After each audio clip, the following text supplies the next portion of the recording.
Sebanyak 25 anggota koperasi mengikuti pelatihan peningkatan sumber daya manusia perkoperasian yang digelar oleh Dinas Koperasi UKM dan Transmigrasi, Kamis 1 Agustus 2024. Pembukaan pelatihan dilakukan Asisten Administrasi Umum Jamanuddin. Dengan diselenggarakannya pelatihan peningkatan sumber daya manusia, Jaman berharap pelaku koperasi dapat naik kelas dan bertambahnya jumlah koperasi aktif di Aceh Tenggara. Harapan pemerintah daerah itu tidak lain, agar semua koperasi yang ada di Aceh Tenggara ini, terkhusus, wabil khusus lagi yang ikut sebanyak 25 koperasi ini, agar bisa mengelola koperasinya sesuai dengan peraturan perundang-undangan dan koperasi itu berjalan secara sehat, sehingga apa yang diharapkan untuk menambah ya perekonomian keluarga dan anggotanya itu betul-betul bisa terlaksanakan.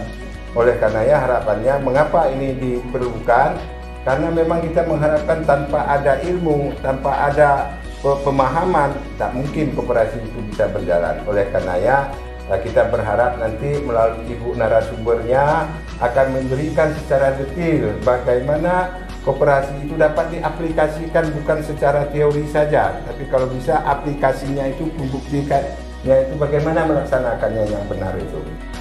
Sementara itu, Kepala Bidang Pemberdayaan dan Perlindungan Koperasi Dinas Koperasi UKM dan Transmigrasi, Budi Iskandar, yang juga Ketua Panitia Pelaksana Pelatihan, menyebutkan sebanyak 25 peserta selama 3 hari mengikuti pelatihan peningkatan kapasitas koperasi dan usaha mikro kecil tahun 2024. Peserta dilatih oleh narasumber yang berasal dari Universitas Islam Negeri UIN Araniri dan Baitul Mal Banda Aceh. Ya, secara singkat kami laporkan bahwa pelaksanaan penelitian ini akan dilaksanakan mulai hari ini sampai 3 hari ke depan. Dengan jumlah peserta 25 orang, nanti narasumbernya itu kita hadirkan dari UIN Araniri 2 orang, dari Baitul Mal Aceh 1 orang. Targetnya mudah-mudahan dari pelaksanaan ini para peserta bisa memahami dan membuat laporan keuangan serta melaksanakan RAT.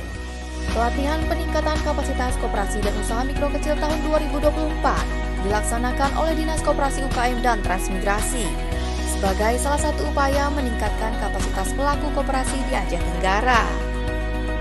Tim Liputan Diskominfo Aceh Tenggara.